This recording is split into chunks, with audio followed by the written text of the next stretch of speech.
Imagine a situation. You have an early morning important appointment. You have to get the kids to school before the appointment.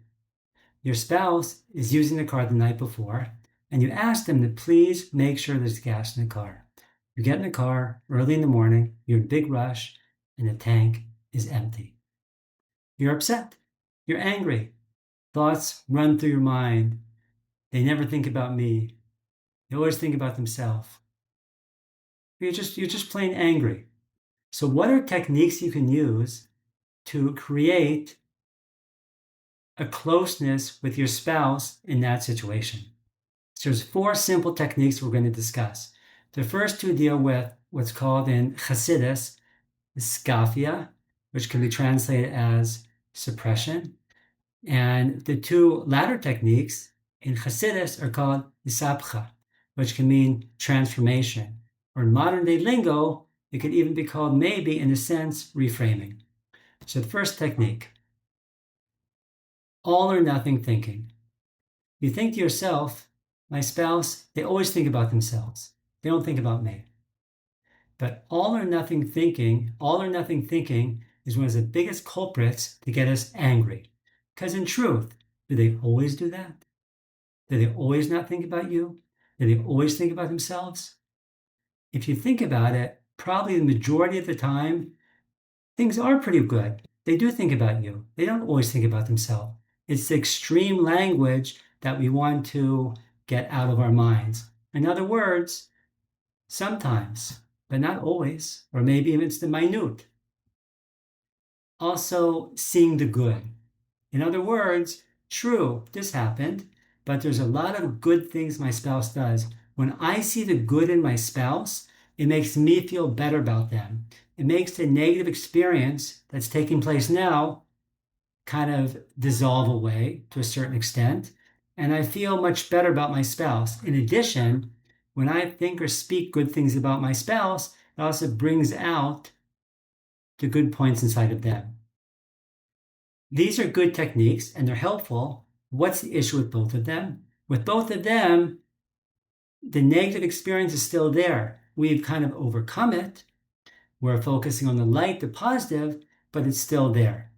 So the two latter techniques, one of them is to imagine that my spouse is in the process of growth.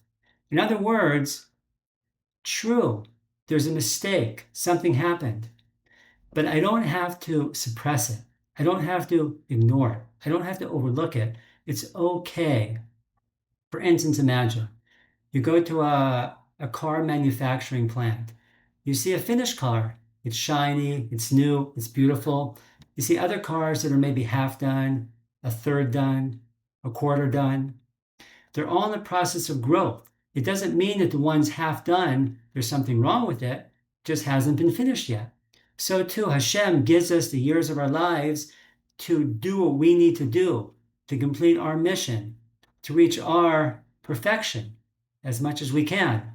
So when somebody makes a mistake, it's okay, it's normal, it's how it should be, because we're in a process of growth. In addition, an interesting note to point out is the more that I hold that about myself, the more I'll see that in other people. Very often, how we look at other people is how we look at ourselves. If I'm critical of myself, I tend to be critical of other people. So if I tell myself it's okay that I make a mistake, it doesn't mean I don't want to strive to be better, but if I do make a mistake, I'm in a process of growth. It helps me to look at other people too, more empathetically and more understanding and less in a way of judgment. And the final way is the ultimate way to realize it's all from Hashem. That ultimately, true, my spouse made a choice to do this, or, for whatever reason they did it, but ultimately it's from Hashem. If my spouse didn't do that, I would still be put in a similar position because Hashem wants me to go through this so I can grow. And it's for my good, because everything Hashem does is for the good. So the 2 latter approaches are a way of reframing. The issue didn't go away. We're not ignoring it. It's still there, but I've transformed it into a positive. process of growth, and it's all from Hashem. So again, the 4 techniques. All or nothing thinking. Remember, it's not all or nothing, to avoid extreme language. Number 2, seeing the good. It helps us to feel more positive about our spouse. The third is a process of growth. Everyone's in the process of growth, and it's okay to make mistakes. And the fourth, it's all from Hashem. And when we do those techniques, instead of feeling upset and distant from our spouse, we feel closer, because it's okay to make mistakes. It's okay. And we have to remember, what's our ultimate goal? To maintain a close, caring relationship. So that is our thought for the day.